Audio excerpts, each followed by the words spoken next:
Yo, what is going on, Raidernation? It's your boy Samori back at it again with another video. Now, I know you guys might be wondering, where the hell have you been at these past couple of days? I was in LA and I barely got home yesterday, and man, oh man, this is gonna be the last time I go to an away game because man, your boy was drained. Now, I do want to start off this video by saying thank you to everybody that came out and supported the Nation LA Raidernation kickoff party that went down the night before game day. A lot of you guys came out and supported, which I really do appreciate. And also everybody on game day at SoFi Stadium, all the love and support that I got from all of you guys that support this channel, man. You guys don't know how much it means to me when you guys come up to me and say, yo, Simone, you know, I watch all your videos, yada, yada, yada. It just means a lot to me, and I really do appreciate it tenfold. I would say overall, the experience in LA with the Raider fans, with the Raider Nation, is second to none. But man, when it comes to the games, man, I don't know what's going on with this team, because this is the second time I went to SoFi Stadium to support our Raiders against the Chargers, and we got smacked in both of these games. Now, I do got to give credit to the LA Chokers because they took the W's. So, hey, congratulations to you guys, but this ain't the end, because we still got another game later on the season, and I feel like we're going to get that ass back. Pause. I know that this game happened like 2-3 days ago, but I'm still going to talk about it and give you guys my insights on this game because I do got stuff to get off my chest. Now, the home opener did not go as planned. As you guys already know, we lost to the LA Chargers week 1, 24-19. It was still a close game with all the shit that went on. It was still a close game. We still got the ass later on in the season, so I'm not too worried about that. This team looked rusty offensively and defensively. Maybe it's because they didn't play most of the preseason game, but hey, it is what it is. It was great to finally see Derek Carr and Davante Adams take the field together for the very first time and to see them connect on multiple passes. But we soon found out that DC did not look too comfortable in the pocket. He was playing really timid in this game, forcing a lot of throws, and he even underthrew a lot of passes that could have eventually turned into touchdowns. His pocket presence and IQ was definitely lacking big time in this game. In the Raiders' first offensive drive, DC had Darren Waller on a cross route for an easy touchdown, but he missed him, leading to a Raiders field goal. There was also another missed opportunity downfield where Adams had his man beat, and DC underthrew him, leading into an interception when he clearly had Hunter Renfrow wide open for a first down. I mean, I could bring up the fact that, you know, the referees could have easily called a PI on that play, but hey, you already know the referees ain't fucking with us like that. On DC's third interception, you see him force the ball to Hunter Renfrow, which was thrown behind him and picked off when he had Davante Adams open for a first down as well. These are just the things that I peeped out in this game, which I felt like Derek Carr could have easily done better in, or he should have made the right plays or looked for the right guy. I felt like he was forcing Davante Adams at times, and he was missing open opportunities elsewhere, and even on some other plays, he definitely had other receivers open. Whether he was scared for his life because he knew he wasn't going to have a lot of time in the pocket, I don't know why he couldn't just move up in the pocket, make a play, use his legs. I'm not saying to scramble for the first down, but try to extend the play, try to find someone open downfield. But it just really frustrates me, and it really grinds my gear when I'm watching the game and I see Derek Carr out there just standing like a statue when his ass could move out the way. He just sits there and takes the sack. Now, I do understand that our offensive line ain't the best, especially with Khalil Mack and Joey Bosa out there rushing on both edges. I knew going into this game that it would be a long day for DC if they could not hold up. But like I said, there was many opportunities for DC to extend plays with his legs to get out of the pocket. So I'm not really going to put this on the offensive line, because with all the weapons that he does have, there's no excuse out there. I would just say he did look a bit rusty out there. So maybe going into this next game, I feel like he should be better.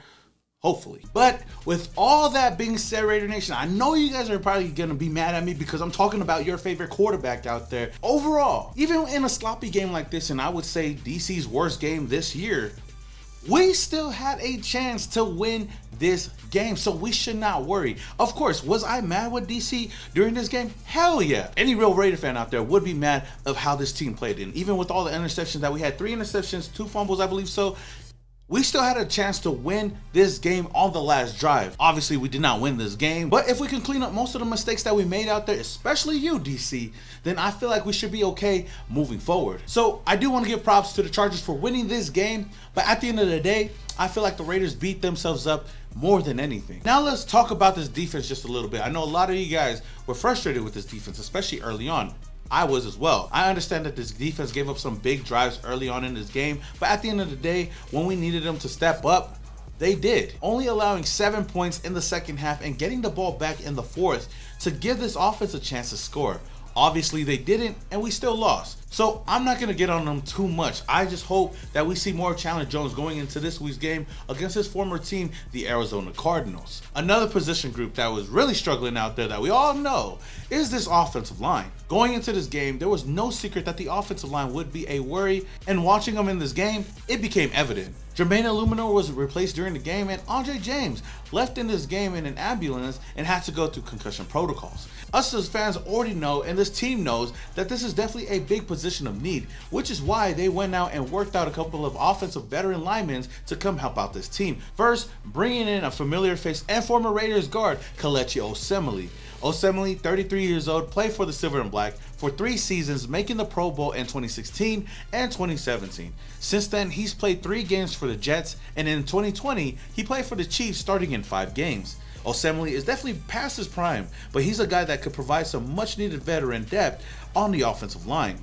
The team also worked out offensive lineman Oday Abushi, who later on signed with the Rams practice squad. The Raiders did end up signing an offensive lineman though. According to Jeremy Fowler, the Las Vegas Raiders are signing former first-round pick Billy Price to the practice squad per source. Has a chance for evaluation to the 53-man roster, as the Raiders have been looking for offensive line help. Bengals' former top pick started for the Giants last year.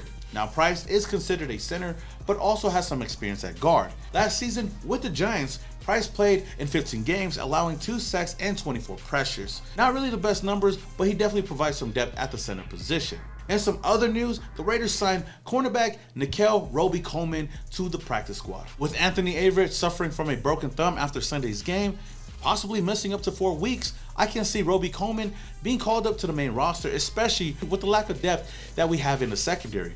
Robey-Coleman played in only 1 game last season for the Lions before landing on the IR. He primarily played most of his career in the slot, which could help the Raiders if Hobbs were to move outside. And in his 9-year career, Coleman played for the Bills, Rams, Eagles, and Lions, recording a total of 338 tackles, 41 pass deflections, 6 interceptions, and 2 touchdowns. But that's not the only player that the Raiders brought in to help out the secondary, because the Raiders claimed cornerback Javelin Guidry off of waivers. Guidry, only 24 years old, was an undrafted free agent for the New York Jets in 2020, famously known for his blazing 4.2 40. Guidry spent 2 years playing in New York, recording 70 total tackles, 1 tackle for loss, 3 pass deflections, and 4 forced fumbles. And we ain't done in the secondary, because the Raiders also brought in former first-round pick cornerback Vernon Hargreaves for a workout yesterday. So we'll see if the Raiders sign him or not. Overall, the Raiders know that they need to bolster up this roster with some depth, especially after that showing that we had on Sunday. So with that said, Raider Nation, who is a player that you guys want the Raiders to go out and possibly bring in? I feel like the Raiders definitely need some help on that defensive line, that interior defensive line. So if we can bring somebody in to at least help bolster up that part of the defense, then I'd be okay with it.